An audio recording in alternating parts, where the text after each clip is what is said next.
Gran placer recibir en el día de hoy al ingeniero Antonio Armonte, ministro de Energía y Minas. Y para darle la bienvenida, escuchemos su hoja de vida.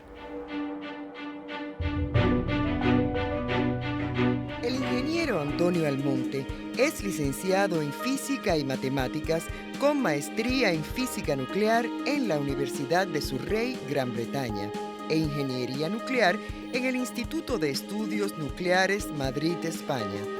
Además, ha realizado cursos y entrenamientos en Economía de Infraestructuras en la Universidad de Harvard en el año 2004 y Diseño de Mercados Eléctricos bajo la conducción del profesor Dr. Frank Felder en Miami, realizando también una pasantía en la Universidad de Emory, Atlanta, entre otras. Director del Instituto de Física de la Universidad Autónoma de Santo Domingo, ejerciendo la docencia de grado y posgrado. Ha investigado y escrito extensamente sobre el sistema eléctrico nacional y sobre el sector combustibles. Durante varios años fue director de la Comisión de Energía y Minas del Partido Revolucionario Moderno, PRM, y vocero principal de dicha organización en materia energética. También fue director del Instituto Dominicano de Tecnología Industrial, Indotec, en los años 2000 al 2003 y director de la Comisión Nacional de Energía, CNE, hasta agosto del 2004. Ha trabajado también como consultor privado en proyectos eléctricos convencionales y renovables. Actualmente se desempeña como ministro de Energía y Minas.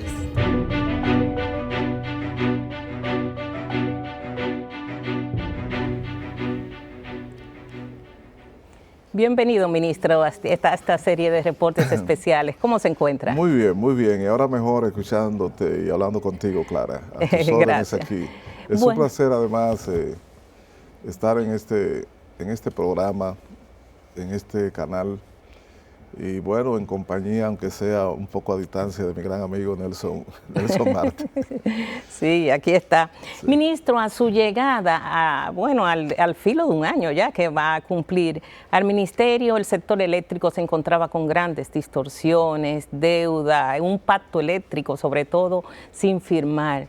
¿Cuál es la situación al día de hoy del sector eléctrico dominicano? Bueno, en tu pregunta tú haces una síntesis bastante acertada sobre la situación que nosotros encontramos, que constituyeron a su vez un reto, o constituyen un reto para mi gestión.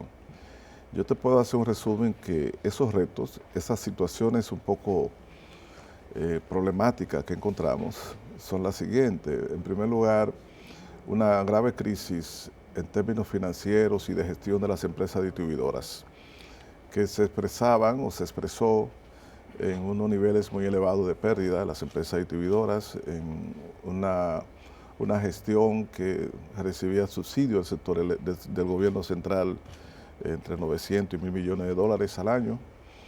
Encontramos también una serie de hechos que hoy están siendo ventilados a nivel del Ministerio Público. Encontramos también una situación todavía incierta con relación al futuro de la generación eléctrica en el país, en lo que respecta a nuevos proyectos, al crecimiento de la demanda y la capacidad que podía tener el Estado Dominicano para abastecer, o el sistema para abastecer esa demanda.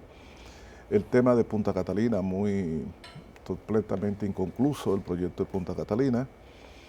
Una situación también un poco difícil en el sector de minería, que todavía en algunos aspectos se mantiene, pero ya nosotros estamos tomando el camino de cómo destrabar un cierto bloqueo que hay en el campo de la minería y todavía pendiente algunas acciones de exploración de hidrocarburos que ya iniciamos en esta gestión.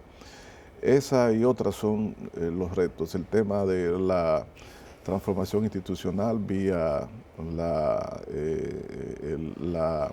transformación de la CDE y otras necesidades en el orden de cambios institucionales en el sector. Sí, lograron firmar el pacto sin mayores ruidos, sin mayores inconvenientes y ya habían adoptado una serie de medidas como el Consejo unificado, pero el proceso de consolidación de los activos y pasivos de la CDEE para pasarlo finalmente al ministerio como sombrilla, ¿cómo va? ¿Cuál es el estatus de ese proceso? Primero debo referirme al tema del pacto eléctrico. El pacto eléctrico se discutió durante casi 6 o 7 años en el seno de los salones de la Pontificia Universidad Católica María Maestra, presidido por el Consejo Económico y Social, el CES. Y bueno, el pacto eléctrico recogió en parte las aspiraciones, la propuesta de todos los sectores de la vida nacional con relación a la reforma del sector eléctrico. Naturalmente que ese pacto puede no ser perfecto, la propuesta de pacto. Es difícil un tema tan complejo como el sector eléctrico en una discusión tan abierta, lograr un consenso porque hay muchos puntos de vista. Sin embargo, se logró resumir un documento que contiene algunas disposiciones que son sustanciales en el campo de cambios institucionales, tema tarifario, de subsidio, de los roles de algunas instituciones, etc. Entonces nosotros firmamos el pacto hace ya unos meses y la razón fundamental es que las objeciones o planteamientos que hicimos cuando éramos oposición eran fundamentalmente para que el gobierno la asumiera. Como ahora el gobierno lo preside Luis Abinader, el presidente Luis Abinader, y el partido de gobierno es el PRM, entonces esas propuestas que hacíamos antes las estamos asumiendo, junto con la demás contenida en el pacto eléctrico. El pacto es una carta de ruta que permite a todos los sectores verificar si el gobierno está tomando acciones de cambio que se corresponden con esa carta de ruta que fue pactado entre todos los sectores de la vida nacional. De manera que la firma del pacto eléctrico es un paso importante porque es un referente básico para que se pueda evaluar el nivel de cumplimiento de este gobierno con su compromiso en el sector eléctrico. En lo que se refiere a la CDE, es también una aspiración del mismo pacto eléctrico y de todos los sectores de que debido a la reforma que se hizo en el 99 del sector eléctrico y la conformación del mercado con una participación muy importante del sector privado en el mercado eléctrico, etcétera, se crearon instituciones como la Superintendencia, la Comisión de Energía, la Ley 113, aprobada en el 2013, que creó el Ministerio de Energía y Minas, modificada después en el mismo 2013 por la Ley 142, que suspendió brevemente la transferencia de las actividades de las funciones de la CDE, su transferencia al ministerio, la suspendió hasta 2018. Sí, señor. Pasado el 2018, entonces ya el Ministerio de Energía y Minas quedaba en plenitud de control y de ejercicio de la autoridad y de liderazgo en el sector eléctrico en el país. Entonces, el decreto 342-20 de agosto pasado, el presidente Luis Abinader, cuando declara la liquidación de la CDE, lo que hace es ordenar que se tomen las disposiciones necesarias con los activos, con los contratos, con las deudas, con el personal, etcétera, de la CDE, para que cumpliendo con la Ley 142 del 2013, todas esas cosas pasasen al Ministerio de Energía y Minas y se erigiera en la autoridad, como es hoy, máxima del sector eléctrico del país. Sí, sí, señor. A propósito de eso, las distribuidoras que han sido dolor de cabeza y digamos, eje de algunos escándalos. Tengo entendido que han ido saneando las finanzas, cubriendo los pasivos, las deudas. ¿Cómo han hecho esto? Voy a comenzar por ese punto, porque que tú señalas y te agradezco, porque ese es uno de los logros que no se señalan, que no se indican. Muchas veces cuando se habla de las distribuidoras en el país, la gente se fija en las pérdidas, en el cobro, en la calidad de servicio en general, pero olvida una variable que sin embargo ha operado como un factor determinante de muchas cosas, que es la corrupción, la falta de transparencia y la politización mediante el clientelismo de las funciones de las empresas de distribución. Solamente tú lograr un saneamiento, como por ejemplo nosotros estamos involucrados en un proceso de que todas las compras significativas, la distribuidora tiene que hacerse de manera, como dice la ley, por licitación competitiva. Así es. Estamos en lugar de que cada distribuidora hace una licitación haciendo las especificaciones individuales, estamos homologando, es decir, si tú vas a comprar un distribuidor, un medidor de electricidad, Edesur no tiene sentido que Edesur compre un tipo, de este otro tipo y de norte otro tipo. No, estamos homologando las compras de los bienes que necesitamos, porque así, haciendo licitaciones para compra para las 3 distribuidoras, logramos entonces una escala de compra que nos permite obtener mejores precios. Y además, si nosotros compramos equipos que son equivalentes o iguales, transformadores, algunos materiales, etcétera, también podemos que una distribuidora le puede prestar a otra distribuidora algunos de esos activos, algunos de esos bienes. Entonces, para eso logramos unificar los consejos de administración. Y en lugar de tener 3 consejos de administración diferentes, tenemos uno solo. Y ese consejo de administración, en el cual participan con voz, aunque sin voto, los administradores de la distribuidora, en ese consejo de administración se discuten las cosas no de Edesur, sino las cosas de las 3 distribuidoras. Y cuando vemos las situaciones de una distribuidora en particular, lo hacemos de la perspectiva de las posibilidades de las 3 distribuidoras. Eso nos está llevando a un saneamiento en la gestión de las empresas distribuidoras, una reducción de costos operativos, que cuando usted compara este semestre de enero a junio del 2021, lo compara con enero a junio del 2020, usted se va a encontrar que los ahorros son de mucho más de $2 millones por mes. En algunas ocasiones llega hasta $3 millones por mes. En promedio es mucho más de $2 millones por mes. Eso no es suficiente, pero es un indicio. Es decir, en estos 6 meses de enero aquí, en lugar de incrementar los gastos operacionales de la distribuidora, lo que hemos hecho es reducirlo mensualmente en más de $2 millones. Y sin embargo, de enero hacia acá hemos mejorado, todavía levemente, pero hemos mejorado los indicadores de pérdida. Es decir, hemos tenido una parada del ritmo de crecimiento de la pérdida y una disminución lenta, pero ya hay un indicio de disminución de pérdida. Hemos mejorado el nivel de cobro de electricidad. Y hay una cosa fundamental, las empresas distribuidoras están abasteciendo cerca del 99% de la demanda de energía eléctrica. Y por eso usted no ve apagones. Los apagones que ocurren, bueno, son cuando se dispara un transformador, porque lo hemos dicho, encontramos una infraestructura de las empresas distribuidoras desvencijada, definitivamente en muy malas condiciones, algunas de ellas pasadas, y encontramos un sistema de redes y de subestaciones muy frágil. Entonces, a veces hay sobrecarga de circuitos eléctricos que se expresan en explosiones o daño de transformadores y se va la luz, pero no porque nosotros no estemos abasteciendo la demanda y no porque hayamos dejado de pagarle a los generadores para los apagones financieros que habían antes. Sí, a ese respecto le quiero preguntar, usted es un ingeniero con mucha experiencia, ingeniero nuclear, que ha estado largo tiempo en el sector eléctrico, lo conoce a profundidad. A propósito de la generación, ¿qué representa Manzanillo en el universo de generación eléctrica para el país? Porque hemos visto que ciertamente los apagones se han prácticamente reducido o puesto a su menor expresión. Sí. La licitación de Manzanillo significa que es una licitación para construir 2 plantas eléctricas de 400 megavatios neto cada uno mínimo, hasta 400 megavatios neto cada uno, es el máximo, que sumarían 800 megavatios como una central basada en gas natural, y que también incluye la licitación una terminal de gas natural precisamente para abastecer esas 2 plantas. Lo que quiere decir que al final de esa licitación y del proyecto tendremos una nueva central termoeléctrica en el país de hasta 800 megavatios netos basado en gas natural, y también tendremos una terminal gasífera, la primera en la costa norte de República Dominicana.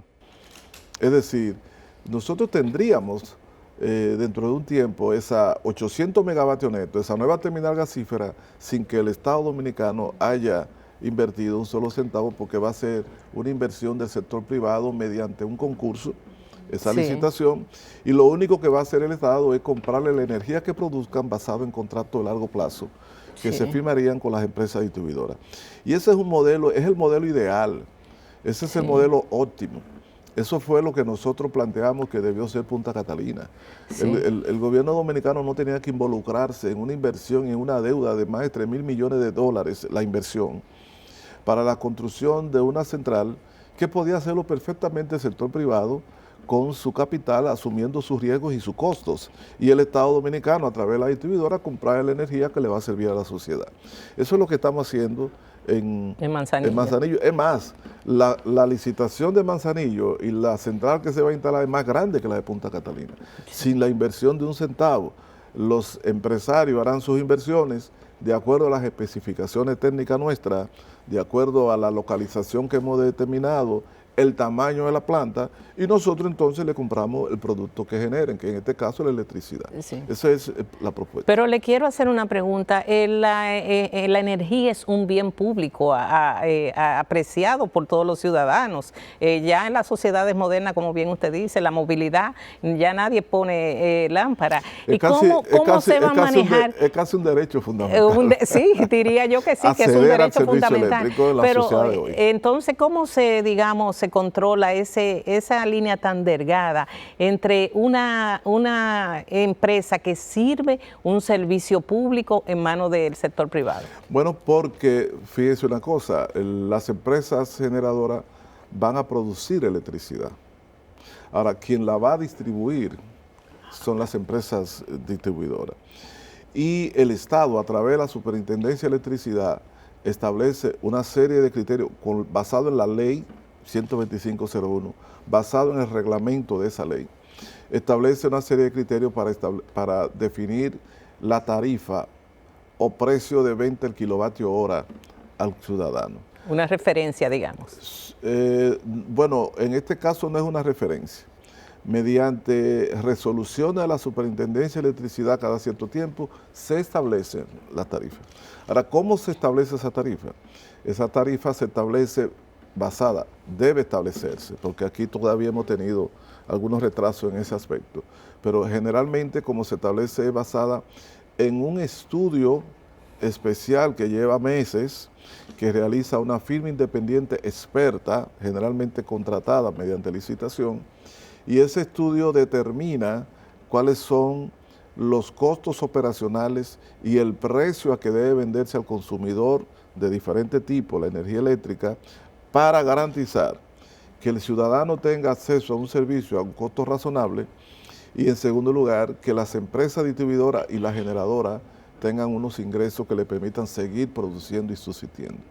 Por eso es que el sistema eléctrico y el mercado eléctrico es complejo, porque la vocación de una empresa distribuidora, si fuera privada, es ser monopólica. Así porque es. Las distribuidoras son consideradas monopolios naturales. Sí, señor. Son monopolios naturales porque en una concesión donde ellas operen, a nadie se le ocurre también montar otra distribuidora, porque nadie va a trazar 3, 4 redes eléctricas en una calle al mismo tiempo para vender un mismo servicio. Entonces se le concede a uno, y por eso es un monopolio natural. Ahora, las empresas generadoras no son monopolio natural, pero tienen inversiones extraordinarias, y por consiguiente su vocación es extraer la mayor renta posible.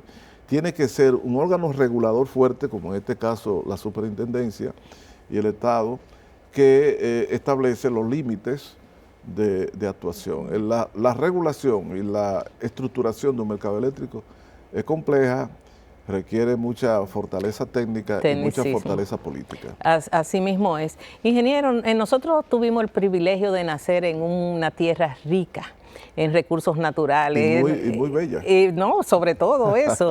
La agricultura produce, pero ¿qué tal la minería?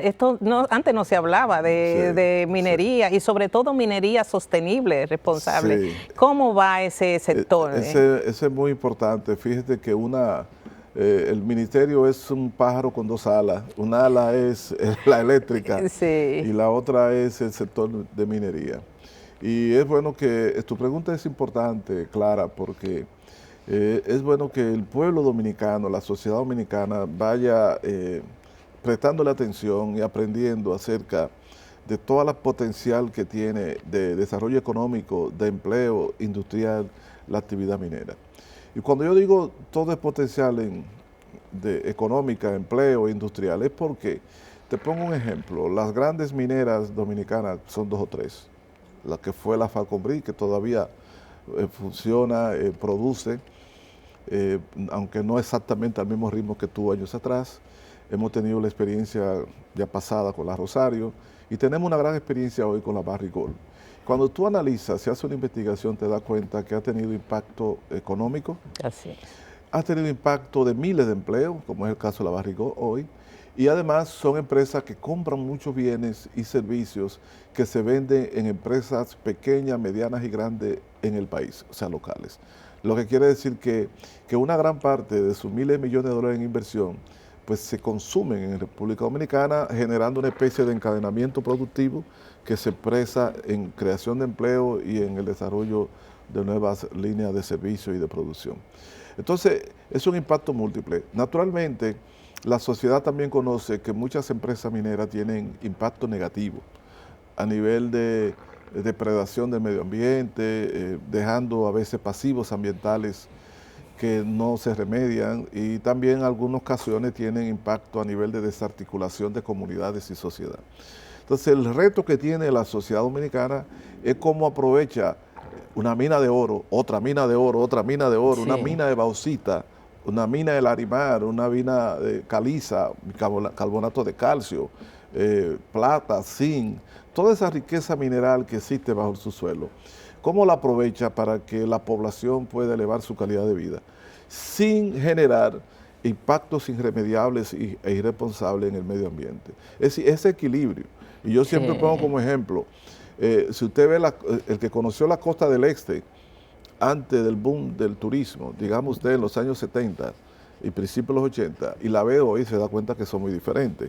Ahora, ahí se ha equilibrado la explotación turística con el aprovechamiento de las playas, pero se ha preservado un ecosistema que hace que el turista cuando va lo disfruta.